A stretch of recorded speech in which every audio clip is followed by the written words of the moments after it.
제가 증권사에 있으면서 많은 고객분들이랑 얘기를 해보면 일확천금을 노리시더라고요. 일확천금을 노리는데 저는 개인적으로 인간으로서의 존엄이 죄송한 말이지만 한 30억 정도는 있어야 한다고 생각을 해요. 이게 사는 집 빼고. 사는 집 빼고가 뭐냐면 내가 정말 강남에 살아야 된다고 생각하면은 강남 아파트가 뭐 30억 한다고 하면 60억인 거고, 저 지금 양평에서 왔는데 양평에서 살아도 된다 그러면은 30억이 빠지겠죠. 100만 원 렌트면 충분히 양평에 살 수 있으니까. 그거는 이제 각자에 따라 틀린 건데 한 30억 정도는 있으면 저는 궁극적으로는 그 SCHD라고 아마 다 아실 거예요. 그 ETF 있잖아요. 미국 배당형 ETF. 10억 기준으로 물론 그것도 주식형이니까 픽스는 할 수 없지만 월에 한 400만 원에서 1000만 원 사이로 나와요. 그 ETF가. 그걸로 나오는 배당. 그러면은 곱하기 3하면 일단 1200만 원에서 3000 몇백만 원일 거 아니에요. 물론 이거는 픽스가 아닙니다. 그냥 레코드가 그렇다고요. 그래서 30억이면 일단 1000 뭐 한 500만 원은 충분히 넘으니까.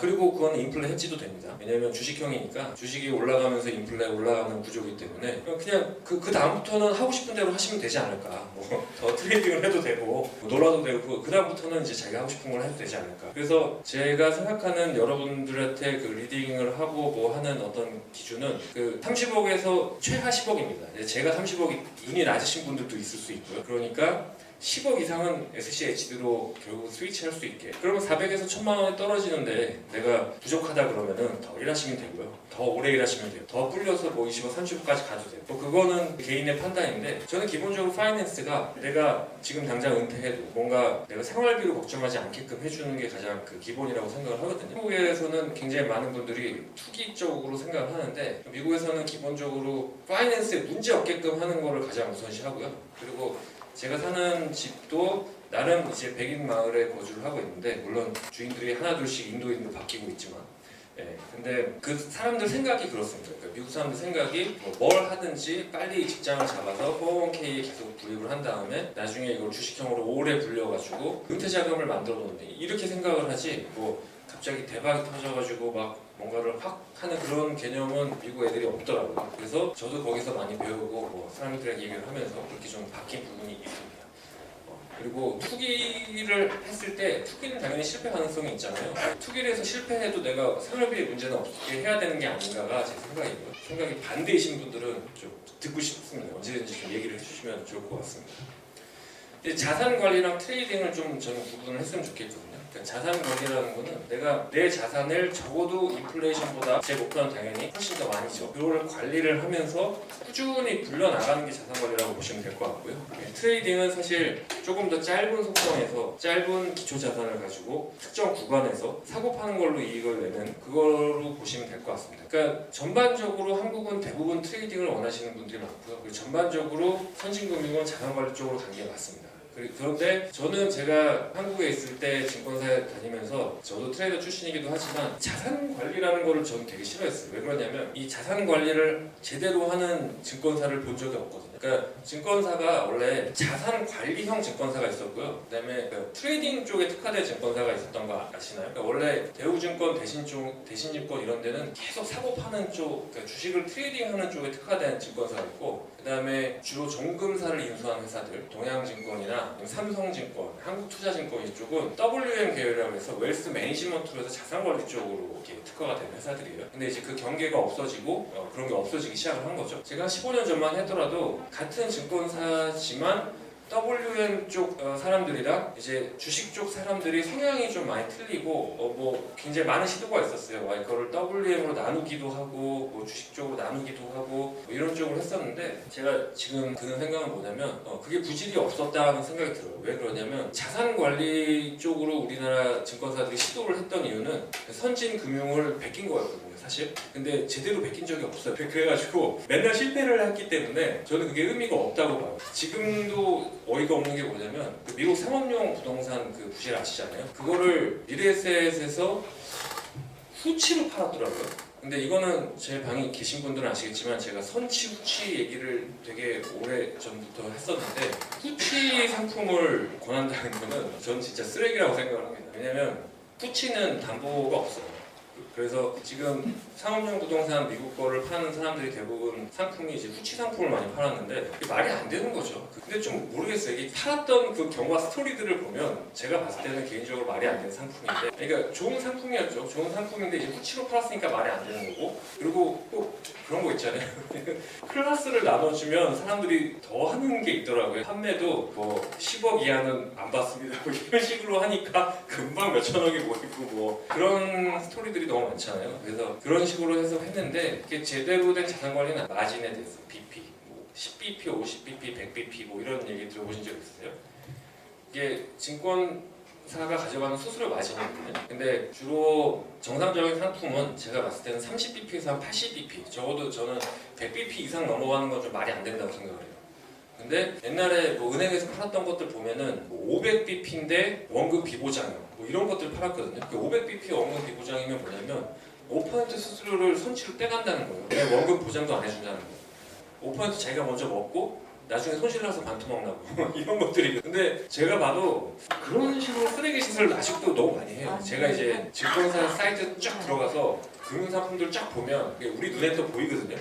어떤 쓰레기들이 또 이런 짓을 했는지 그런 것들이 너무 많습니다. 그리고 또 뭐냐면 문화적인 차이 때문에 이런 것 같아요. 그러니까 상품들이 우리가 아무리 해외 거를 한다고 하지만 한국이 해외 상품을 만드는 거랑 해외에서 해외 상품 만드는 게 누가 더 잘 만들겠어요? 기본적으로 후자가 더 잘 만들 수밖에 없거든요. 그러니까 예를 들면 저희 집에서 30분 거리에 골드만삭스가 두 번째로 큰 건가? 제일 큰 건가 하나 건물을 짓고 있는데 그 텍사스 정부의 이종가를 받았어요. 고용을 한 4천 명 하겠다고 계획해놓고. 근데 이게 사실 파이낸스 건물을 올리는데 건물값을 그렇게 돈을 준다는 게 저는 충격이었거든요. 그러니까 미국은 그런 어느 정도 기업 프렌들리냐면은 이 정도예요. 내가 4,000명 고용할 건데 돈 내놔 뭐 이런 정도예요. 그리고 텍사스가 진짜로 줘요. 아 고마워 그러면서. 근데 되게 웃긴 게 뭐냐면 미국 애들은 뭐 뱅크 오브 아메리카 본사가 노스캐롤라이나 샬럿에 있거든요. 뱅크 오브 아메리카는 사우스 노스캐롤라이나로 빼고 그 다음에 웬만한 금융권들 플로리다로 다 뺐어요. 이쪽 내려와요. 뉴욕 비싸다고. 그리고 골드만삭스는 J 캠퍼스 지금 달라스에 새우 정부 보조받는데 그 상업용 건물을 누가 샀냐면은 우리 증권사들이 샀습니다.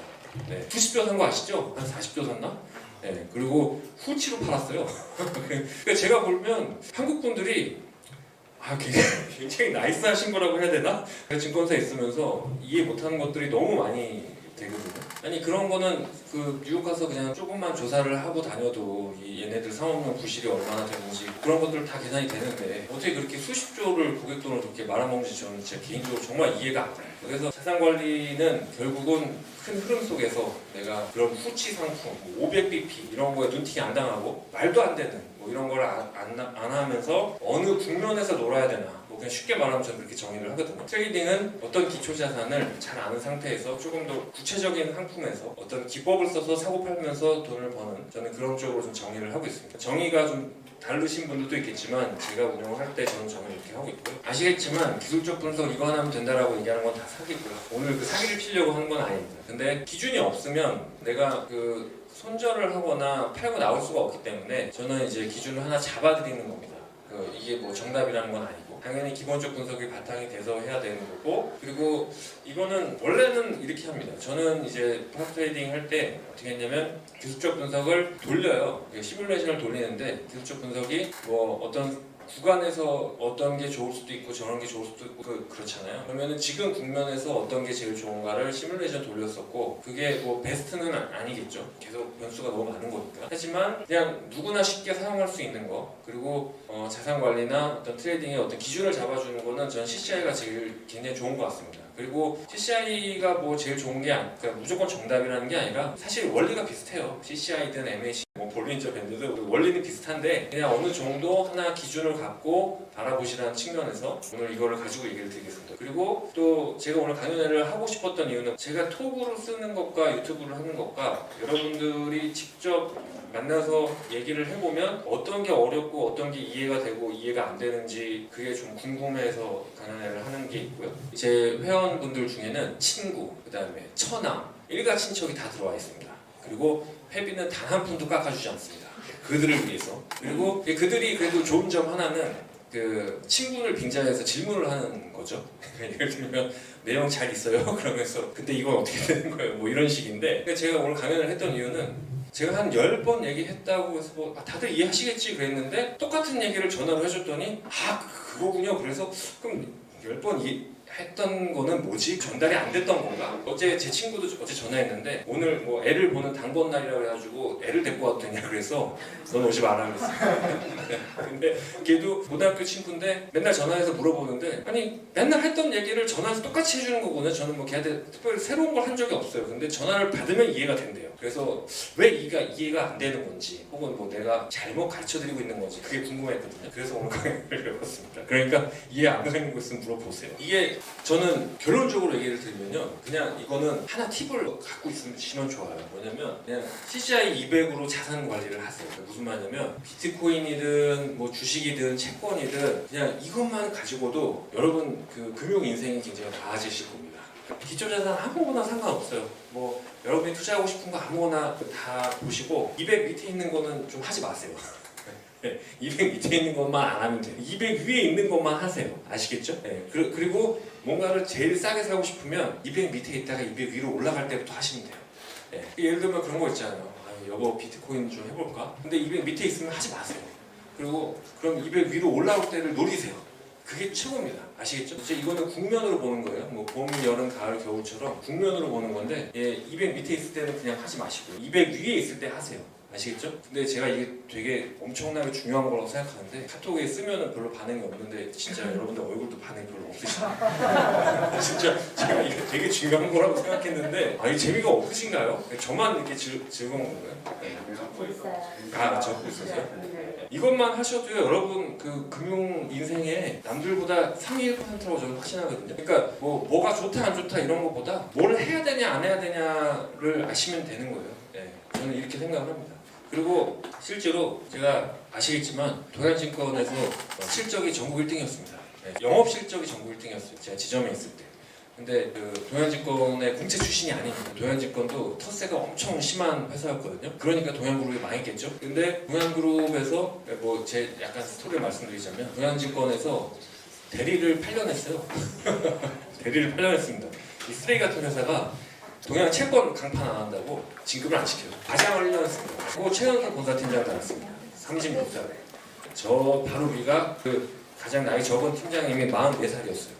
그러니까 대리를 굉장히 오래 하고 과장을 빨리 하고 뭐 그랬던 거죠. 근데 동양증권 예전에 동양그룹이 망하기 전에 삼성증권의 고객자산이 120조였고요. 우리투자증권이 80조 정도였어요. 그 다음에 동양증권이 60조였어요. 고객자산이. 그리고 한투가 55조였고요. 그 다음에는 15조 미만입니다. 심지어 대우증권이 관리자산이 3조였어요. 대신이 1조 5천억이에요. 그 정도로 차이가 많이 났었거든요. 근데 제가 뭐 PB 한 명당 고객 관리 자산이 많은 PB는 자기 고객들이 한 1,000억 정도 이렇게 관리를 하거든요. 삼성증권은 제가 아는 형은 9천억, 그때 6년 전에 9천억이었으니까 하여튼 그 정도로 이게 자산 규모 차이가 많이 나는데 제가 동양증권 전국 1등 시절에 제 관리 자산이 무려 200억이었습니다. 진짜 적은 거거든요. 200억이면 신입사원 관리 자산이랑 똑같아요. 근데 전국 1등이었어요. 왜 그랬냐면 저는 고객을 다른 쪽으로 모시는 데 특화되어 있었거든요. 왜냐면 나는 위험자산만 하겠다. 그러니까 주식이랑 파생만 하겠다고 했어요. 그리고 그 200억의 관리 자산이 다 제가 연락이 되고 실질적으로 관리하고 트레이딩을 일으키는 거였고 이제 삼성증권이나 뭐 이런 회사는 되게 유명해요. 뭘로 유명하냐면은 그 VIP 접대 잘하고 그 다음에 어떻게 하면 한 5%의 이자를 욕을 안 먹고 무리 없이 판매한 다음에 만기가 돌아오면 연장할까 그걸 굉장히 고민하는 회사였다. 이렇게 얘기하면 삼성증권 다니신 분들 없겠죠. 네. 진짜로 삼성증권이 그 문제가 많아요. 제가 삼성전자의 그 옛날에 구조본 분들을 많이 아는데 삼성증권에 원하는 게 사고 치지 말라. 고객을 벌어주라가 아니라 사고 치지 말라. 삼성은 생명만 중요하다. 생명이랑 화재가 중요하고 증권은 사고만 안 치면 된다. 삼성그룹의 모토예요. 그래서 직원들도 다 그렇게 생각합니다. 그러니까 그때 제가 했던 게 뭐냐면 이것도 했었어요. 뭘 했냐면 이제 다른 자산, 주식이랑 선물 옵션 외에 다른 자산을 물어보는 사람들도 있을 거 아니에요. 그럼 제가 그냥 딱 이렇게 했어요. 그냥 하면 안 되는 국면입니다. 해도 되는 국면입니다. OX. 그래서 뭐 이렇게 국면 초입에 올라간다. 그리고 이제 펀더멘털 조사해서 초기 국면이다 그러면은 앞으로 많이 올라갈 겁니다. 그냥 그 한마디. 이건 하면 안 됩니다. 일단 몇 년간 보지 마세요. 몇 년도 돼요. 왜냐면 데이터 10년치, 20년치 딱 받아보잖아요. 제가 조금 이따 제 개발한 거 보여드릴 건데 그러면 저기가 나와요. 그 사이클이 나와요. 사이클. 그러면은 이게 대충 한 3년 사이클로 도는구나. 그러면은 예를 들어서 뭐 이게 있는데 이미 이 0 밑으로 들어간 지 한 1년 됐다. 앞으로 2년을 하락할 겁니다. 그러면 진짜 2년 하락하고 난 기억을 못해요. 근데 이제 돈 많은 사람들은 증권회사 다닐 때 고객이 부자일수록 잘 맞추면 갑이 돼요. 증권회사 직원이. 그럴 수밖에 없어요. 왜냐면 그 사람들은 가진 게 많기 때문에 이게 큰 자산을 어떤 식으로 운영하느냐에 따라서 엄청난 돈이 이제 왔다 갔다 하기 때문에 진짜 트레이딩을 해가지고 내가 부자가 될 거야가 아니라 이미 많이 부자니까 그걸 어떻게 방어할 거야 라는 데 초점이 맞춰져 있거든요. 그래서 이렇게 점 찍듯이 얘기를 하는데 맞으면 이제 환장해요. 부자들이 사주 좋아하는 거 아시죠? 그래서 제가 그 증권사 다닐 때 전국 1등 했던 비결이 이런 식으로 이제 국면을 좀 얘기하잖아요. 근데 뭐 그런 분들한테는 이런 거 얘기 안 합니다. 앞으로 2년은 빠지겠습니다. 3년 후에 많이 오르면 저한테 오세요. 진짜 3년 후에 옵니다. 2년 빠져도 오고. 그래서 이제 이렇게 됐던 거죠. 하여튼 그래서 여러분한테 제 그 신내림 비결을 전수해드립니다. 이거를 보시고 국면을 보시기 바랍니다. 아시겠죠? 그래서 투자 기간은 저는 그렇게 생각해요. 좋은 자산이 있고 나쁜 자산이 있는데 제가 이번에 만든 차트를 그 하나의 기초자산마다 돌리는데 좀 한 5분 정도 데이터만 있으면 시간이 걸리는데 제가 다 돌려보진 않았는데 이게 좋은 자산은요 CCI 0 위에 있는 기간이 많은 거예요. 이게 좋은 자산이고 0 밑에 있는 기간이 많은 게 나쁜 자산이라고 보시면 돼요. 그래서 잘못된 시점에 들어가면은 빠져나올 수가 없는 게 나쁜 자산입니다. 그래서 여러분들 잘 기억하시죠? 뭐 한번 다 경험하셨잖아요. 내려오다가 못 타다가 대주주 되고 뭐. 이게 나쁜 자산입니다. 그래서 그냥 기술적으로만 보면 0 위의 기간이 긴 게 좋은 자산이에요. 들어간 시점과 상관없이 기다리면 수익 날 가능성이 높고요. 그 다음에 이런 자산은 그냥 계속 사면 돼요. 계속 사다가 빠지면 더 사면 되고 뭐 존버하고 매집하고 뭐 별 난리를 쳐서 이렇게 하면 되는 거고요. 그 다음에 좀 이따 얘기 드릴 건데 S&P 500 수익률이 100년, 120년을 통계를 내도 연 9% 납니다. 9에서 10% 나와요. 그러니까 왜 그런지는 제가 좀 이따 말씀드릴 건데 그냥 미국 자산이 제일 좋은 자산이죠. 그러면 지금 제가 왜 적립식을 하느냐 그러면은 지를 때는 아니잖아요. 지를 때는 제가 또 보여드릴 텐데 지를 때는 아니기 때문에 지를 때는 아닌데 좋은 자산이라 그러면 사갖고 있어야 돼요. 왜냐면 사람 심리가 그런 거예요. 저도 마찬가지지만 절대로 최바닥의 바닥이라고 생각돼도 지르기가 어려워요. 그래서 좀 갖고 있어야 질러집니다. 이게 그럴 수밖에 없어요. 우리 삼촌이 그 2008년에 저한테 와가지고 5억을 맡기고 가셨거든요. 지수가 1100일 때 오셨어요. 오셔가지고 5억을 주식을 싹 딱 그러셨거든요. 그래서 내가 잠깐만요. 조금만 이따 살게요. 그 다음에 한 달 기다려가지고 890에 삼촌 지르겠습니다 그랬더니 아니 안 하려다. 그러고 가지고 가셨어요. 진짜요. 네. 그리고 제가 그런 사람들 너무 많이 본 거죠. 그래서 이게 타이밍이라는 게 아무리 자기가 계산하고 그래도 이게 질러지지 않습니다. 그래서 초반에 좀 사고 있어야 돼요. 그런 대신에 제가 밑에 있을 때는 그런 사람이 더 레버리지를 밑에서 실을 수가 있고 더 자기가 기술적인 어떤 트레이딩을 할 수가 있기 때문에 저는 그냥 심플하게 좋은 자산이면 계속 매수를 하고 있어야 된다고 보는데 여러분도 그럴 수가 있죠. 15,000불 때부터 비트코인 얘기했잖아요. 근데 지금 1억인데 여기서 분할 매수로 깨작깨작 하겠다고 라고 생각하시는 거 제가 다 알아요. 근데 그게 제가 단순히 깨작깨작 하고 싶어서 하는 게 아니고요. 여러분들이 지를 수 있는 마음의 준비를 하시라고. 왜냐면 트레이딩은 이게 저는 약간 전투라고 생각을 하거든요. 전쟁이라고 생각하고 여러분이 보시는 그 차트 자체가 일본식 차트잖아요. 근데 일본식 차트를 만든 사람 자체가 전국시대의 그 전쟁을 보고 만든 건 다 아시죠? 이게 기술적 분석의 배경은 전쟁이에요. 네, 전투입니다. 그래서 기본적으로 심리전이 굉장히 중요합니다. 그래서 그런 것들에 대비를 할 수 있게 하기 위해서 준비를 하기 위해서 요즘에 제가 고려 거란 전쟁 보는데 40만 대군이 짠 나타나가지고 갑자기 전쟁할 수가 없잖아요. 그걸 모으고 훈련하고 명참하고 많은 시간이 필요합니다. 그 고점인 것 같아도 그냥 적립식은 하십시오. 왜냐면 물리면 좋은 거예요. 이게 S&P 500 이거 제가 계산을 다 시뮬레이션 한 거예요. 100년 넘게 갔을 때 연 9%씩 나오거든요. 물론 이제 정말 최악일 때만 계산하면 안 되겠지만 보통 이제 경제 순환 주기의 한 파동으로 보면 9%는 거의 나와요. 한 번도 예외 없이. 경제 순환 주기. 그러면은 9%를 뭐 20% 30% 만들면 되는 거잖아요. 그거는 제가 그 기법을 준비해 놨습니다. 뭐 그렇게 보시면 되고요. 그러니까 지금 보면 투자 기간을 제가 얘기를 했는데요. 이런 자산이 좋은 자산이고 이런 자산 나쁜 자산인데 이거를 조금 더 CCI로 얘기를 해보면 위에서 추세를 타고 간다. 시대를 타고 가고 0 밑에서 매집하면 0 위에서 큰 수익이 나온다. 근데 이게 저는 좋은 자산이 이거를 잘 보세요. 0 밑에서 매집하면 0 위에서 큰 수익이 난다가 쉽게 되는 게 좋은 자산이라고 생각해요. 나쁜 자산은 이게 쉽지 않겠죠. 왜냐면 0 밑에 기간이 너무 기니까, 그죠? 그리고 계속 사고 있는데 계속 빠지니까 결국은 욕하고서 손절하면 다시 올라가고 뭐 그런 자산이겠죠. 그래서 심플하게 이걸 할 수 있는 자산이 좋은 거예요. 그러니까 이게 뭐냐면 프랍 트레이딩 할 때 왜 여러분들 영화나 이런 거 보면 모니터 많이 보잖아요. 근데 그 모니터를 많이 보는 이유가 여러 가지가 있는데 제가 생각할 때는 가장 큰 이유는 그거라고 생각하거든요. 뭐냐면 여러분들은 뭐 한국 주식을 하는데 이 기법이 안 맞아, 저 기법도 안 맞아, 뭔가 이 한국 주식에서 굉장히 좋은 기법을 찾으려고 하시는데 그러지 말고 기법 하나를 그냥 픽업한 다음에 제일 잘 들어맞는 자산을 찾으세요. 그러려고 모니터 보는 거예요. 무슨 말인지 아시겠죠? 네. 그러니까 단순한데 그게 그 단순한 게 잘 되는 자산을 찾으면 돼요. 근데 대부분 한국 분들이 너무 기법이나 뭐 이런 거를 찾으러 뭐 돈 닦으시는데 기초 자산은 항상 한국 자산이에요. 그죠? 그냥 단순하게 하면 돼요. 단순하게. 제가 미국 가서 참 놀라운 게 뭐냐면 이게 좀 자원이 많은 나라잖아요. 자원이 많은 나라인데 그거 아세요? 그 미국 애들은 주식 상담 같은 거를 거의 하지 않아요. 주식 상담한다는 것 자체를 상상을 못합니다. 일반 중산층. 그리고 파이낸스 어드바이저의 몸값도 굉장히 높고 저는 그게 되게 신기했어요. 아니 미국 애들은 주식을 어떻게 하지? 주식을 뭐 상담하면 그거는 굉장히 무슨 부자인 줄 알고 있더라고요. 그러니까 일반인은 그거 생각을 안 한다는 거예요. 그러면 일반인이 할 수 있는 건 뭐냐? 그냥 401k에 주식형 비중 많이 넣는 게 다예요. 그것만 돼도 좀 이렇게 자전거를 좀 하는데 뭐 이렇게 생각하거든요. 걔네들은 다 특히 이제 좀 백인 마을 같은 경우에는 대부분 은퇴하면 한 달에 1,500, 2,000씩 들어오거든요. 제가 증권회사 오래 다녔잖아요. 저는 주식으로 한 달에 1,500에서 2,000씩 뭐 배당받고 사는 사람을 제가 한 번도 본 적이 없어요. 단 한 번도 없어요. 단 한 번. 심지어 삼성증권, 한투증권도 못 봤어요. 근데 이제 그 모니터한테 한 달에 얼마의 생활비를 줘야겠다고 생각한 부서가 하나 있어요. 그게 어떤 부서냐면은 이제 상품 판매 관련된 마케팅 팀이에요.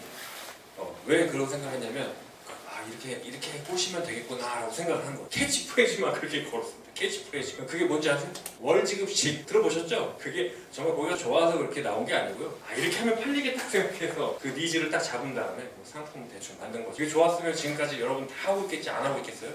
그렇지 않아요?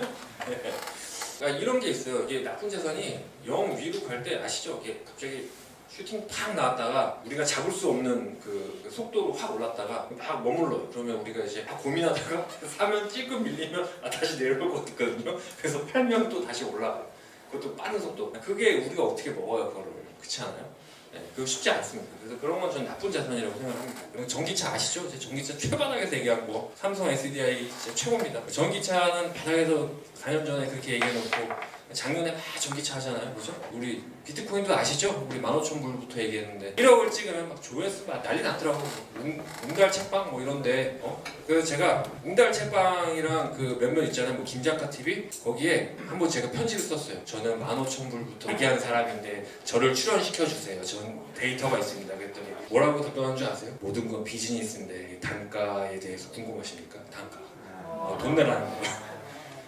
에휴, 네. 넘어갔습니다. 비싸다라고 하더라고요. 뭐 몇천만 원까지도 받는다고 하더라고요. 항공권.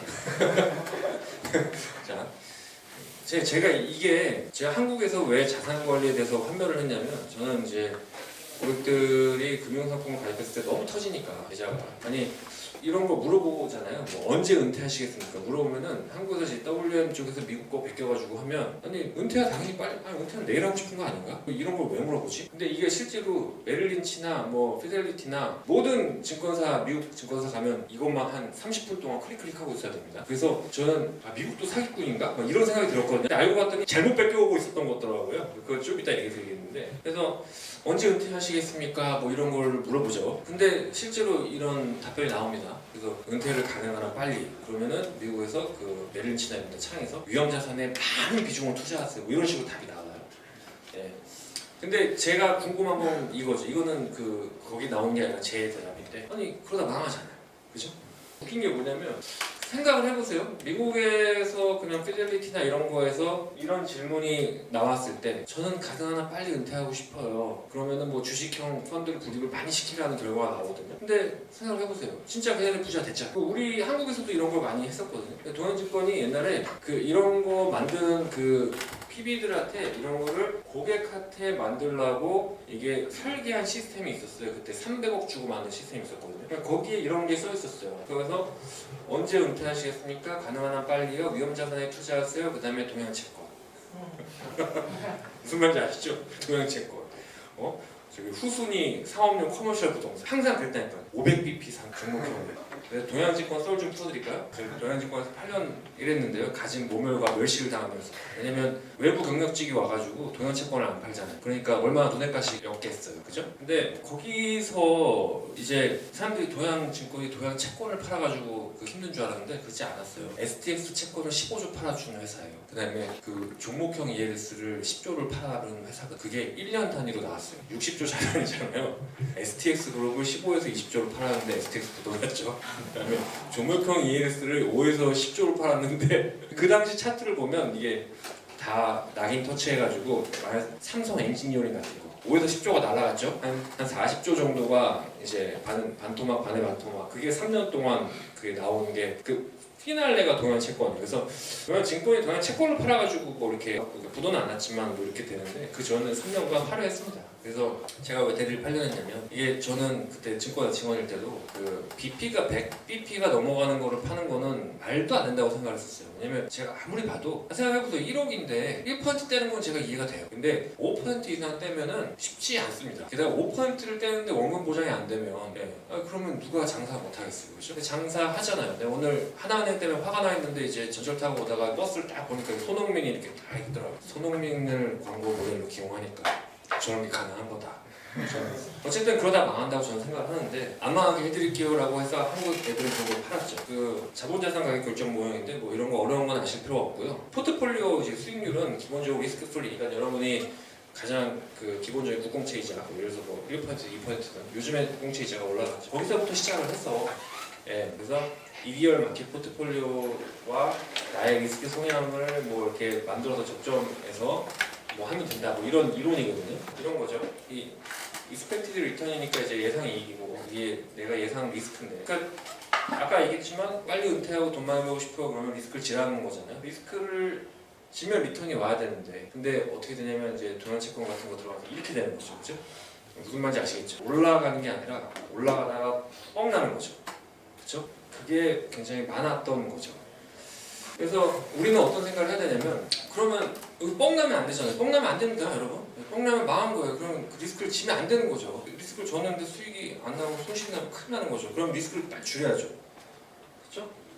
수익을 포기하고 리스크를 빨리 줄여야 되는 거예요. 근데 리스크 줄이기 쉽잖아요. 싫잖아요, 우리는. 그죠? 그냥 리스크를 피해가고 싶은 거잖아요. 그죠? 리스크를 줄일 방법을 찾고 리스크를 줄일 방법을 찾으면 어떻게 그냥 이게 계속 끝까지 올라가겠죠. 그죠? 우리 비트코인처럼 리스크를 줄이는 만큼 계속 올라가겠죠. 그게 제가 추구하는 거예요.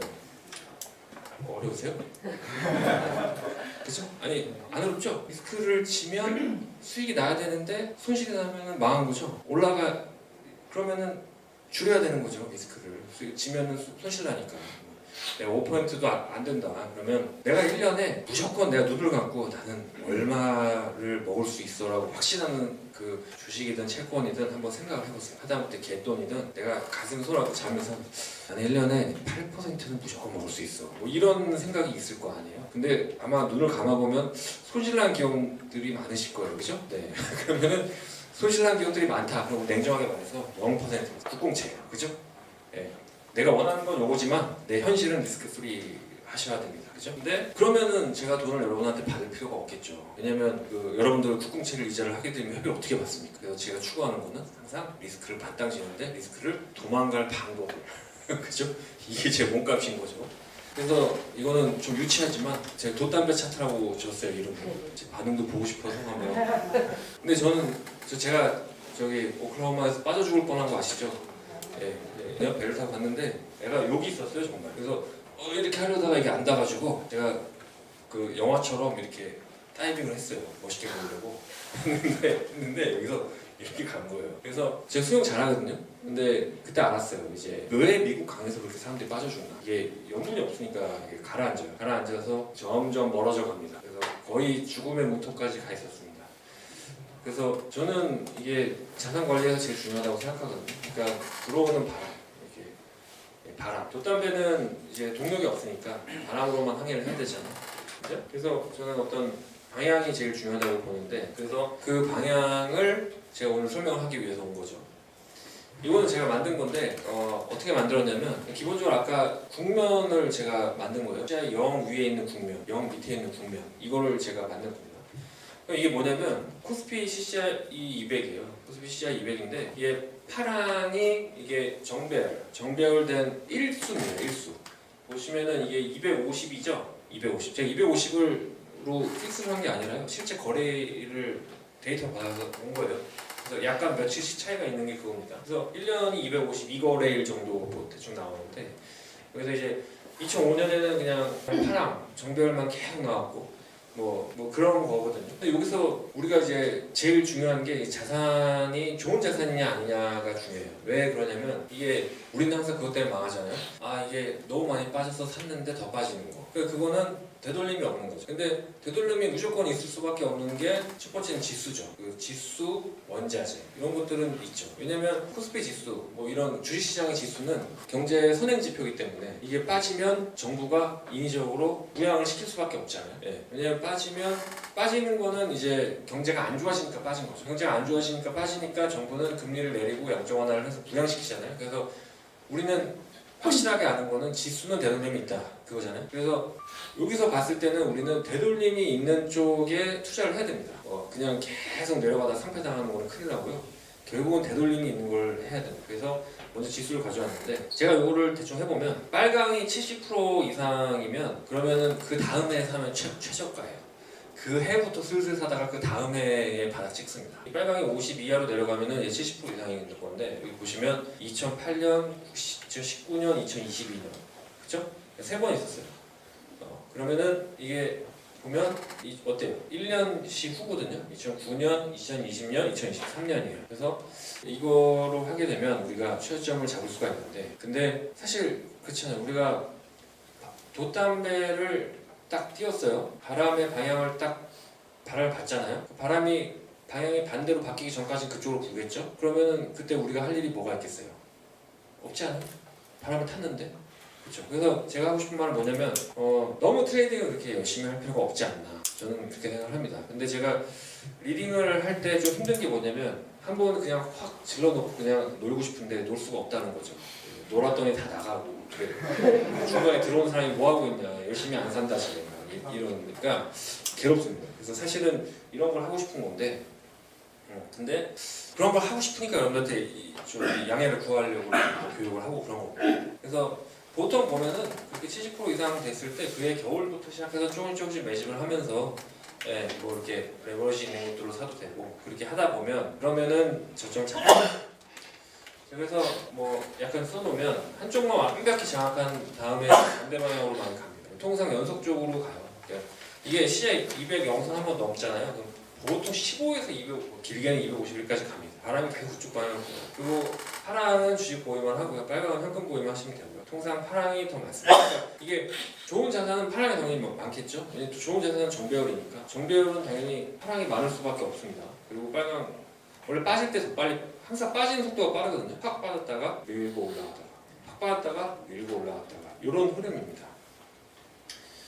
삼성전자를 하나 좀 말씀드리면, 이제 빨강이 이것도 마찬가지예요. 70% 이상. 제가 비율을 여기 써놨는데 2007년, 14년, 18년, 22년인데 삼성전자를 왜 가져왔냐면, 삼성전자는 개별 종목이 아니잖아요. 삼성전자는 반도체 업황입니다. 아시겠지만. 그럼 반도체 업황은 보통 3, 4년의 주기를 가지고 오거든요. 근데 그러면 감산 주기, 그 다음에 증산 주기, 그 다음에 현금을 회수하는 주기, 뭐 그런 주기가 있단 말이에요. 전자도 분명히 보시면 거의 3년 주기가 오는 거죠. 물론 약간 뭐 모바일 잘 되냐 안 되냐에 따라 틀리긴 하지만, 그래서 이걸로 해봐도 이렇게 2008년, 15년, 19년, 23년 저점을 잡을 수 있다는 결과를 보실 수가 있습니다. 그래서 뭐 다시 한번 말씀드리지만, 이거 하나로 우리는 이제 워렌 버핏 되는 거 이런 얘기는 아니고, 어떤 틀을 제공하는 거죠. 여러분들한테. 군대에서 맨날 훈련하잖아요. 왜냐면 전쟁 터지면 전쟁하려고. 그냥 가만히 놀다가 갑자기 전쟁 터지면 갑자기 나가면 되는데 왜 훈련을 하고 있을까? 훈련이 실전에서 나오게 하기 위해서죠.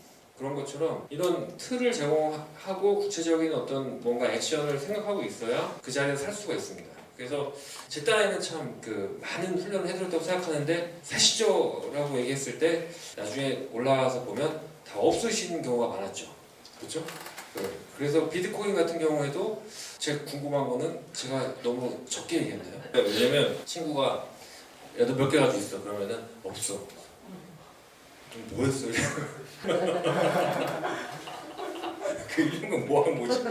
그런 거죠. 네, 그런 거. 그럼 제가 내가 1년간 그냥 뭐 한 거지? 열심히 떠든 건가? 뭐 그런 거죠. 그래서 자꾸 얘기를 해드려야. 자, CCA 200 영선 이거 보시면요, 좋은 자산의 대표적인 예가 나옵니다. 이제 S&P 500 나스닥인데요. 이거 진짜 쉽지 않아요, 여러분. 자, 보세요. 영 위에서는요, 이게 과열일 수도 있잖아요, 사실. 그건 우리가 모르는 거잖아요. QQQ만 사세요. 예. 그리고 이제 그 영선 깨지면요, TQQQ 사세요. 예. 이거 진짜 쉽지 않아요? 이렇게 하면 몇 퍼센트 나오는지 아세요? 물론 이제 그거만 틀리지만 두세 배 정도 더 수익률이 나옵니다. S&P 500이 한 10% 평균 나온다 그러면 30% 나오잖아요. 그럼 우리 지금 워렌 버핏 이기는 거예요. 요거 게다가 복리로 갈 거 아니에요. 요것만 하셔도 돼요. 이렇게. 제가 다 전략을 만든 거기 때문에 그런 분들이 왜 안 되는지에 대한 시뮬레이션을 다 하고 만든 거니까 제발 그냥 따라와 주셨으면 좋겠습니다. 왜냐면 지금 웃으시는 분들은 다 그 생각하고 오셨던 거죠. 네, 지금 4분 웃으셨습니다. 어쨌든 아까 얘기했지만 심리적으로 못 사게 돼요. 심리적으로. 예, 저도 제가 이거 옛날에 논문까지 써볼까 연구 주제로 삼을까까지 해봤거든요. 왜냐면 워낙 저는 증권사에 오래 있으면서 고객들을 많이 봤기 때문에 왜 못 살까? 왜 못 살까? 그 되게 고민을 많이 했었어요. 바다 왔을 때 살아가면 절대 안 삽니다. 절대 그냥 저를 믿으세요. 그렇기 때문에 물려야 살 수 있습니다. 예, 그리고 우리 또 그 만수 전략 있잖아요. 나중에 쓰면 됩니다. 이런 데서. 근데 좋은 자산이 이유가 뭐냐면 TQQQ 보세요. CCI 200 영선이 잘 없잖아요. 보이시죠?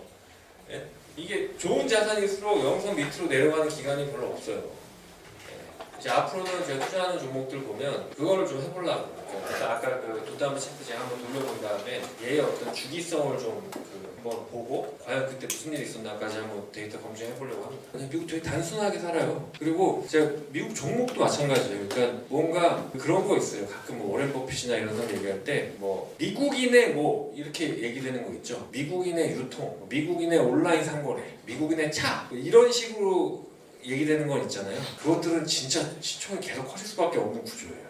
그러니까 우리처럼 막 치킨 게임을 안 하려고 그래요, 얘네들은. 그냥 너 다 먹어. 나는 다른 거 할게. 이런 구조라. 그래서 뭐 매그니피션트 7 뭐 이런 것들이 한번 이렇게 가닥을 잡으면 계속 올라가는 이유가 그냥 뭐 GDP도 GDP지만 국민성이 좀 그래요. 그러니까 제가 문화적인 배경을 설명드리려고 이거를 얘기를 한 거거든요. 아마 제가 봤을 때는 베조스보다 여기 계신 분들이 훨씬 열심히 살 거예요. 진짜 내가 장담하는데 10배 정도 열심히 살았을 거예요. 한국은 한 5 정도의 부가가치를 하기 위해서 500배의 노력을 하는데 얘네들은 한 50배의 노력을 하고선 500배의 부가가치를 진짜로 내요. 그런 어떤 문화적인 그런 게 있더라고요. 그래서 미국 주식을 왜 해야 되냐? 되게 단순하거든요. 단순하고 GDP 규모 자체가 차이가 나기 때문에 그래서 좋습니다. 그리고 미국 주식이나 한국 주식을 생각하면 이게 유튜브 중에 술에 관련된 유튜브가 있어요. 거기서 왜 미국 애들은 그 서양 애들은 안주 안 먹는 거 아시죠? 그냥 그 술만 마시잖아요. 그다음에 한국은 안주 문화잖아요. 그러면서 그거에 대해서 되게 분석한 유튜브가 있는데 제가 그걸 딱 보고 너무 미국 얘기를 잘해가지고 제가 깜짝 놀랐는데 이게 우리나라는 농경사회의 민족이잖아요. 그래서 같이 해야 되는 문화적인 특징이 있어요. 그리고 같이 살아야 되는 특징이 있고. 그러니까 그게 뭐 그 농경 민족의 특징을 잘 활용한 게 그 제조업이잖아요. 그죠? 같이 공정히 다뤄가면서 같이 뭔가를 해야 되고 그리고 이게 소비에도 좀 영향을 받거든요. 그래서 가격을 급격하게 올리면 안 되는 뭐 이런 소비 성향이 있잖아요. 우리나라 라면 사무관 뭐 이런 거 있는데 미국은 정말 돌아서면 오릅니다. 돌아서면 오르고 소비자가 파산하든 말든 상관 안 해요. 여름에 일단 에어컨 고장나면 쪄 죽을 각오 해야 되고요. 올리니까 안 옵니다. 가격도 그냥 2배씩 올려버려. 지들 마음이에요 그냥 공급자가. 그게 싫으면 가서 그거 해야 되는 거예요. 그냥 소비자 따위는 신경을 안 쓰는 문화입니다. 그러니까 기업이 돈을 잘 벌 수밖에 없어. 물 들어오면 노졌습니다. 얘들 어떤 정복하는 어떤 그런 유목 문화라고 하잖아요. 그래서 유목 문화의 특징이 계약입니다. 그래서 계약을 되게 중시하고 뭐 근로 계약은 반드시 시키는데 계약 이외에는 역으로 말하면 네가 죽든 말든 난 모른다 이런 느낌이에요. 그래서 기업도 약간 그렇게 합니다. 제가 진짜 봤을 때 왜 얘들이 이렇게 돈을 버냐. 그러니까 프로그레시브 주가 장난 아니잖아요. 그때 제가 설명드렸는데 제가 처음에 왔을 때 미국에서 집보험이 한 300만 원 정도였거든요. 제가 이번에 900만 원 청구서를 받았습니다. 그래서 결론적으로는 제가 500만 원 정도로 이제 심하게 했는데 제가 궁금해가지고 공지를 찾아봤거든요. 그랬더니 이제 텍사스 남부 쪽에 작년에 허리케인이 와가지고 바로 올린 거더라고요. 그래서 난 궁금했죠. 그러면 솔직히 우리 지도를 놓고 보면 서울과 부산과 이런 걸 비교했을 때 예를 들어서 보험료는 틀려야 되지 않겠어요?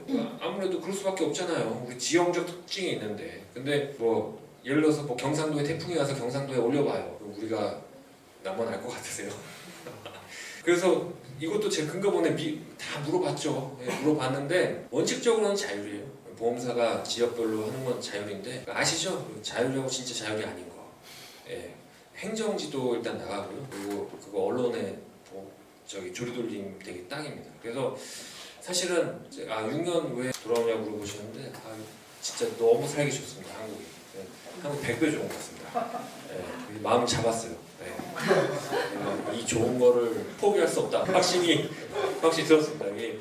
그리고 한편으로 좀 불쌍한 건 있어요. 뭐냐면 왜 이거를 3-4배를 안 받지? 막 이런 생각 너무 많이 드는 제품들이 많아요. 서비스도 마찬가지고. 이게 이번에 비트코인이 원래 아시죠? 승인해준 게 이번에 승인 안 해주면 소송 바로 들어올 거였고 정부가 패소 가능성이 굉장히 높았어요. 그래서 패소할 것 같아서 해준다는 얘기를 했거든요. 그래서 미국 기업들은 정부를 진짜 고소합니다. 고소하고 그냥 지면 끝이에요. 뭐 그거 가지고 뭐 괴롭히고 이런 거 없어요. 그냥 심플합니다, 얘네들. 그리고 기업이 정부를 이기기 때문에 사실 여러분 절대로 투자하면 안 되는 우리나라의 국민 정서상 뭔지 아시죠? 내수주는 절대 하면 안 되죠. 네, 내수주. 제가 신라면을 먹어보면서 더 깨달은 게 있습니다. 미국 신라면을 먹었더니 이제 제 말이 맞는지는 모르겠는데 제 입맛에는 미국 신라면이 진짜 한국보다 맛이 없어요. 그래서 블랙을 사 먹을 수밖에 없는 구조를 만들더라고요. 블랙은 더럽게 비쌉니다. 아시죠? 그리고 이제 제가 오스틴 텍사스 앞에 가서 라면집을 갔더니 한국인이 하시더라고요. 근데 그 라면 하나가 뭐 우리나라 돈은 15,000원 정도 하는데 반찬이 없죠. 그랬더니 김치를 가져오시면서 욕을 할까봐 걱정하시더라고요. 내가 욕을 할까봐. 한국분이 오늘 화를 낸다는 거야. 미국 애들은 그게 당연한 건데 김치 시키려면 돈 내는 게 당연한 건데 우리는 라면 딱 하나 주고 15,000원 받으면 화를 낸다고 생각을 하는 거지. 제가 LG전자 출신인데 눈치를 보면서 얘기하는 거 김치밖에 없다고. 사실 미국 애들한테는 주지도 않는다. 그런 문화입니다. 그래서 사실 미국 소비가 뭐 세계 경제 버팀목이라 그러는 게 왜 그러냐면 이게 팁이 너무 비싸잖아요. 팁이 비싸니까 내가 그 비싼 팁을 내고 사니까 내가 팁을 받는 일을 안 하면 안 되는 구조예요. 그러니까 절대 놀 수가 없습니다. 그리고 미국이 부자가 없어요. 그러니까 상위 1% 부자 빼고 미국은 사실 어떻게 되어 있냐면 구조가 주식 부자만 부자입니다. 주식 부자 아닌 부자는 부자가 없어요. 왜냐면 돌고 도는 겁니다. 프로퍼티 텍스가 너무 세기 때문에 그림 같은 집을 우리나라 한국의 문제가 뭐냐면 강남에 50억 아파트도 보험료가 얼마예요? 그냥 뭐 10,000원, 20,000원 똑같잖아요.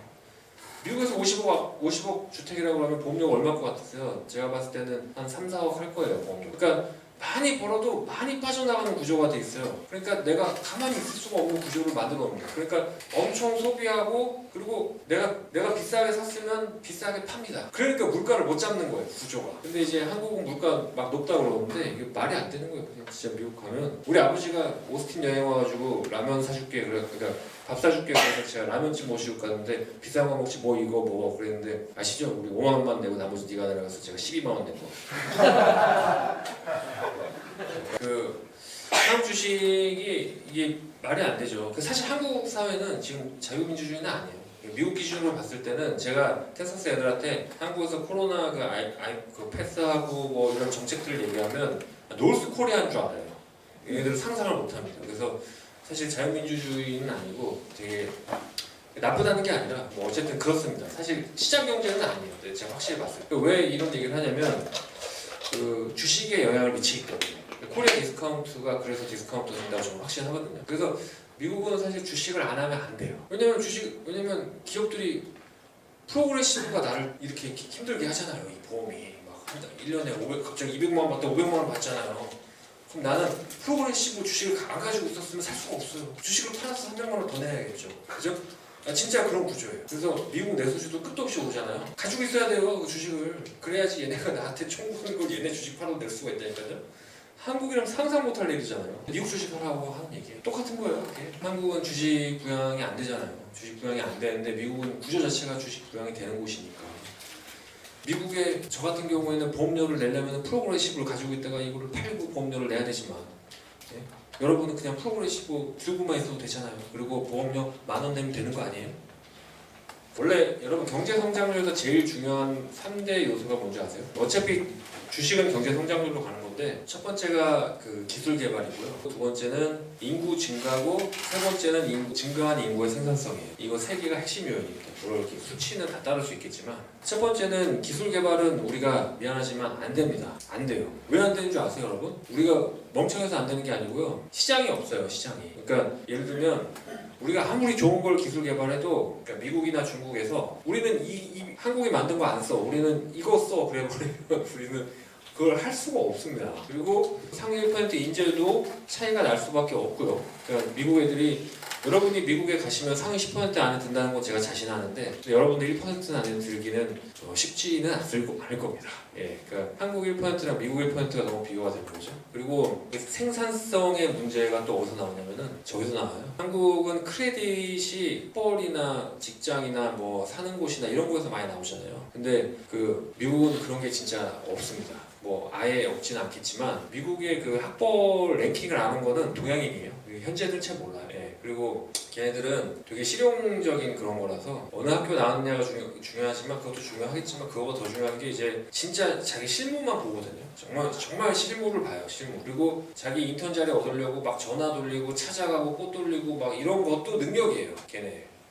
근데 우리는 유교의 나라라서 가만히 이러고 있잖아요. 거기서 떠먹여주는 사람이 없어요. 그래서 이제 저는 항상 우리나라에 너무 그 학벌의 병폐가 심하다고 생각하는 주의예요. 왜냐면 이제 달라스나 애틀란타 가셔가지고 한인 회계사 아무데나 들어가 보세요. 그리고 거기서 다 물어보세요.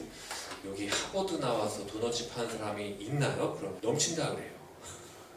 그러니까 한국에서 뭐 서울대 나와가지고 붕어빵 팔면은 그거 인생 망했다고 손가락질 하지 않겠어요? 근데 뭐 서울대가 하버드보다 좋은 학교는 아니잖아요. 예. 그러니까 문화 차이가 그렇게 많이 나는 거예요. 아, 프랑스가 독일보다 지금 완전히 경제 성장률을 하는 거 아시죠? 예. 인구 구조 유지하는 것도 있고 독일이 지금 굉장히 중소 그 기업 강소기업 구조잖아요. 지금 저기 후임을 못 찾고 있습니다. 인구 구조 빠지는 것 때문에.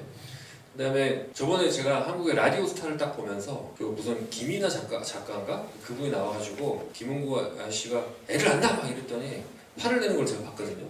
근데 애를 안 낳는 거는 개인의 자유라고 저는 생각을 해요. 근데 문제는 돈을 더 내든가. 왜 그러냐면 여러분 그거 아세요? 사회 간접 자본은 공짜가 아니에요. 사회 간접 자본 제가 그거에 이제 항상 좀 민감한데 왜 그러냐면 미국 애들은 다 그렇게 생각해요. 사회 간접 자본이 공짜가 아니라고 생각하고 n분의 1에서 내야 된다는 생각 강하거든요. 여기 서울역에 저기 보니까 무슨 공원 하나 있잖아요. 여기 서울역 사시는 분들 저 공원에 돈 내야 된다고 생각하시는 분 없죠? 집 앞에 미국은요 집 앞에 트레일 있잖아요. 다 기부받습니다. 그리고 자기들끼리 거기 사는 사람들이 조직하고 홈페이지 돈 모아서 홈페이지 만들고 관리 비용 다 줬습니다. 사회 간접 자본 다 내야 된다고 생각하고 살거든요. 실제로 그 부자 나라에서도. 근데 사회 간접 자본이 비싸지면 인구 못 채우면 너무 비싸지면 어떻게 되면 지방 소멸이 오잖아요. 그러면은 어떻게 했어요? 안으로 뭉칠 수밖에 없겠죠. 그죠? 네. 그러면 경제 성장이 더 쉽지 않아질 거고요. 아 그리고 또 하나 있는데 제가 인종 비하는 아닌데요. 그냥 뭐 딱히 인종에 대해서 이 얘기를 틀렸다고 생각하시는 분은 없을 거예요. 뭐냐면 흑인들은 사실 제가 흑인을 좋아하는데 흑인을 재밌기도 하고 그런데 흑인들은 천차만별이죠. 근데 좀 감정적인 부분이 좀 있어요. 이렇게 개인적으로 인종관을 보면 그 다음에 멕시칸 애들은 좀 성실해요. 그 다음에 좀 백인 애들은 크리에이티브한 게 있는데 보통은 굉장히 멍청하고 그 다음에 한국 애들은 웬만하면 잘났는데 아주 뛰어나거나 뭐 그런 건 좀 약한 것 같아요. 그러니까 웬만하면 잘났는데 그리고 되게 웬만하면 근면하고 그러니까 미국에서도 한국 애들에 대해서 그렇게 생각을 해요. 웬만하면 잘났고 웬만하면 똑똑하고 그렇게 생각을 하거든요. 근데 이 얘기를 왜 하냐면 2000년대 그 유럽이랑 미국의 GDP가 같았어요. 2000년 초반에. 근데 지금 유럽 대륙이 뭐 어느 나라를 넣고 빼야 하지만 전반적으로 봤을 때 미국 3분의 1밖에 안 되거든요. 근데 아까 얘기했잖아요. 경제는 이제 1% 이제 그 기술 개발이랑 노동 인구랑 그 생산성인데 가장 차이가 나는 게 저는 그 미국이 멕시칸 인구 받아서부터 생각하거든요. 그리고 이제 유럽은 중동 애들 받아서 중동 애들 무시하고 싶진 않지만 뭐 인구 구조상 그렇게 돼 있잖아요. 그래서 미국은 사실 요즘에 멕시칸이 아니면 돌아가지가 않아요. 그러니까 어느 주나 하여튼 기본적인 일은 멕시칸 애들이 다 해요. 그리고 제가 우리 애한테 항상 얘기하는 게 제발 히스패닉어를 배워라. 히스패닉어랑 한국어를 할 줄 알면 미국에서 부자가 안 될 수가 없습니다. 히스패닉어가 굉장히 중요해요. 왜냐면 종업원들을 다룰 줄 알잖아요. 히스패닉을 할 수 있어요. 그러면 오너가 돼서 돈을 못 버는 게 신기한 겁니다. 그래서 저도 지금 히스패닉 교회를 나가볼까 생각 중인데 네. 하여튼 뭐 그렇습니다. 마지막으로 하나만 더 할 게 있는데 자 여기 보세요. 이게 위에가 200이고 이게 20이에요. 비행기가 이게 이렇게 가잖아요. 할 때 각도가 올라가잖아요. 제가 여러분한테 궁금한 게 뭐냐면 싸게 잡고 싶으세요? 잡으면 바로 수익이 나고 싶으세요? 원하시는 게 어떤 거 같으세요? 싸게 잡아요. 싸게. 바로 수익이에요? 싸게 잡아요. 아니 왜냐면 둘 다 자기 꿈이니까 싸게. 싸고 와서 그래서 제가 리딩이 꼬여요. 진짜로.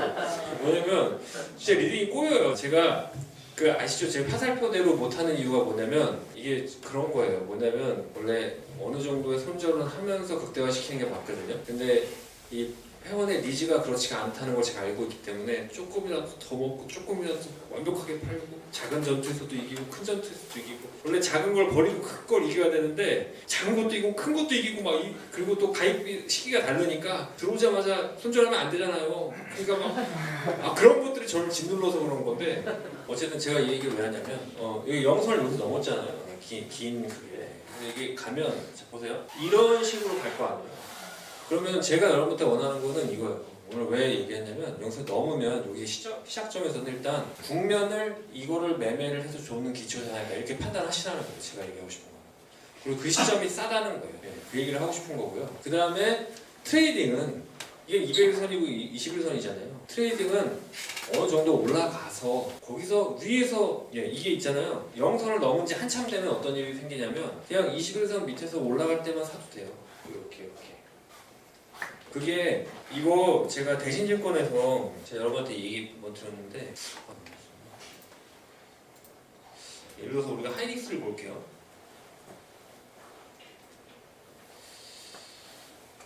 자 보세요. 하이닉스 제가 6, 7만 원대 이거 나중에 10만 원 돌파할 거라고 강조했던 거는 다 아시죠? 근데 제가 못 들고 있죠? 네, 빨리 수익 나야 된다면서요. 자 200선 0선 넘은 거는 여기서 이제 9만 원대 넘었잖아요. 이제 여기서부터는 이제 매매를 해도 되는 국면이 된 거예요. 국면이 됐는데 이런 국면에서 우리가 어떻게 트레이딩을 하겠어요? 이렇게 누워 있는데, 그죠? 근데 한참 지나면은 어때요? 이런 국면에서는 되게 좋지 않아요? 밑에서 요거 먹고 빠지고, 요거 먹고 빠지고, 요거 먹고 빠지고, 요거 먹고 빠지고 이게 되잖아요. 제가 오늘 강조하고 싶은 건 200선 넘으면서 이 국면에서 매매해도 되는 국면이라는 걸 알고 계시고 오히려 이게 많이 진행되고 나서 고점에서 그냥 더 작은 거를 써서 사고 팔고 하시라는 거예요. 그러니까 트레이딩을 자꾸 종목을 여러 개 찾지 마시고 그냥 내가 하는 거에서 극대화를 시킬 생각을 하면 된다. 이 얘기를 하고 싶었던 거였거든요. 그러니까 제가 여러분한테 얘기하고 싶은 거는 200선 위에 올라와 있는 게 장기적으로 보면 저점을 살 수 있는 국면이고 위에서 그냥 그렇게 사고 팔고 하시면 된다. 그 종목을 너무 많이 찾지 마세요. 너무 많이 찾으면 그만큼 실패도 많아지고 이렇게만 해도 된다고 저는 생각을 하니까 우리가 강대국은 아니잖아요. 대한민국이 강대국이죠. 강대국인데 패권 국가는 아니잖아요. 제가 왜 얘기를 하냐면 미국만 따라가자. 좋은 게 저기 있으니까 2,400조를 벌었대잖아요. 베조스가. 아시죠? 우리 김포 살면서 서울 아파트를 갭 투자하자. 이게 제가 여러분한테 하고 싶은 얘기예요. 그러니까 비트코인도 너무 투기적으로 보지 말고 그렇게 생각을 하고 있습니다. 일단은 전망하기 전에 여러분들에게 당부하고 싶은 거는 뭐냐면 세상이 많이 이상하게 돌아가고 있다고 느끼지 않으세요? 최근 몇 년간?